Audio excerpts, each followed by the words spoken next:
Gaza City. Before the world saw only rubble, it was a place of life. The city pulsed with energy. Markets, coastlines, laughter in alleyways. The air was thick with salt and spices. The sound of fishermen at dawn, children playing football. Food was more than survival, it was identity. Fresh bread, olives, grilled fish, every meal a story of resilience. Cafes buzzed with conversation, tea, and the stubborn joy of daily life. Now that city is a ghost. The streets are scarred, the buildings hollowed out, markets are silent, replaced by the quiet of destruction. Gaza is a landscape of loss, its fabric violently torn. Familiar corners are gone, buried under concrete and sorrow. What happens when a home is erased, not just by force but obliteration? The deeper wound is the theft of memory. Cafes, shops, homes, anchors of daily life are lost. To lose them is to be set adrift, clinging to fragments of what was. This is the Gaza you must understand, not just a place of conflict but a place of life, now haunted by absence. The loss is not just physical but spiritual, a rupture in the story of a people. Before you can comprehend what is happening now, you must remember what was. Gaza was and is more than its ruins. The order came, evacuate, go south. For hundreds of thousands, it was the start of a terrifying exodus. Families grabbed what they could, blankets, documents, water, and left everything else. They walked out of their lives not knowing if they'd ever return. The journey was a gauntlet, cratered roads, constant threat of airstrikes. Exhaustion marked every face. Parents carried children, the young helped the old. It was a slow, agonizing procession stripped to the instinct to survive. The so-called safe zones in the south were already overwhelmed. There was no sanctuary, just different points on the same map of suffering. People arrived to find no shelter, no food, no water. The journey south was not a path to safety, but a forced march into deeper crisis. Imagine abandoning the only home you've ever known, walking for hours under a sky that could rain fire. Strangers became companions in terror, all searching for a place to sleep, something to eat. This is the reality for nearly 1 million people. The trauma will last generations, a scar on a people who have already endured so much. The loss is not just of homes but of certainty, of belonging. Every step south is a step into the unknown. The world sees the headlines but not the heartbreak of each family. Gaza's people are not just displaced, they are uprooted, their lives suspended. This is the cost of war, measured in memories left behind, and the journey is far from over. In Gaza, the sound never stops. The low hum of drones is the constant backdrop, a reminder that danger is always near. Explosions are not distant, they shatter windows, rattle bones. You learn to distinguish the whistle of missiles, the thud of artillery, the crack of gunfire. Each sound brings its own terror. Children go silent at the bombs, parents invent games to distract them. Fear seeps into everything, robbing sleep, appetite, hope. You live in a state of pure survival, senses on high alert. Even in shelters, the noise penetrates thin walls. Hospitals shake as doctors operate, bread lines form under the threat of drones. This is life inside a conflict zone, not just physical danger but relentless soul-crushing noise. The sound rewires you, grinding you down day after day. There is no escape, no silence, no peace. The war follows you everywhere, in every room, every moment. It is not just the bombs that wound, but the constant anticipation of the next one. Gaza's children grow up knowing the language of war by sound alone. The noise is a weapon, as real as any missile. It shapes every thought, every heartbeat. This is what it means to live in Gaza now. Schools are no longer schools, they're shelters, packed with families. Meant to be sanctuaries, they've become epicenters of crisis. Thousands cram into classrooms and hallways, separated by blankets, sharing tiny patches of floor. Privacy is gone. The air is thick with exhaustion and despair.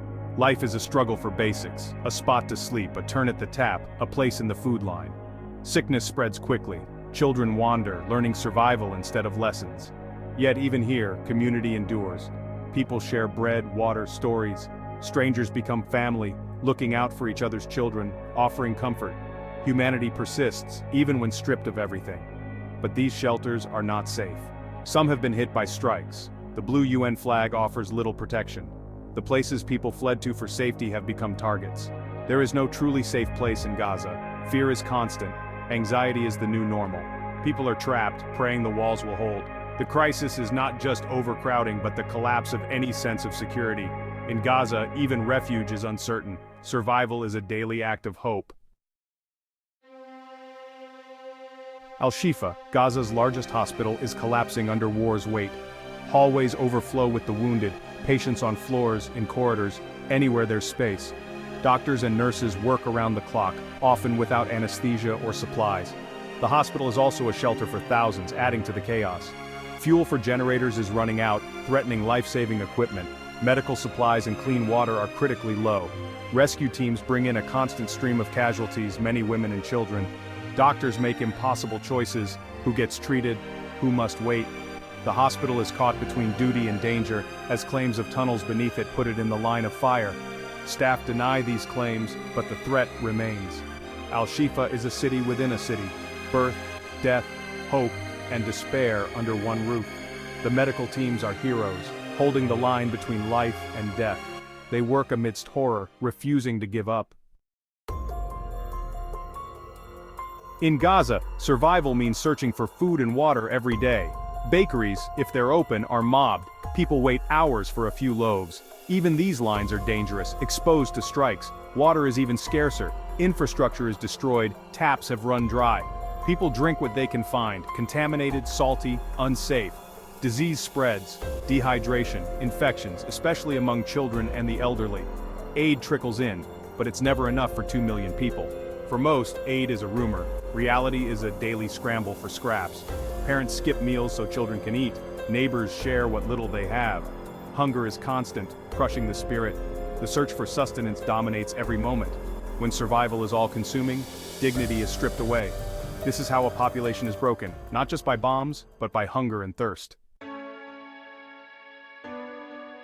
Amid destruction, hope survives in small acts. A man digs for survivors, not possessions. A woman shares her last bread with a stranger's child.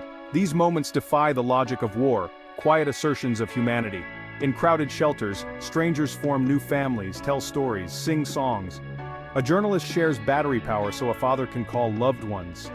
A paramedic comforts a child who's lost her parents. These are the real stories of Gaza. Resilience, courage, kindness. The doctor who operates as bombs fall.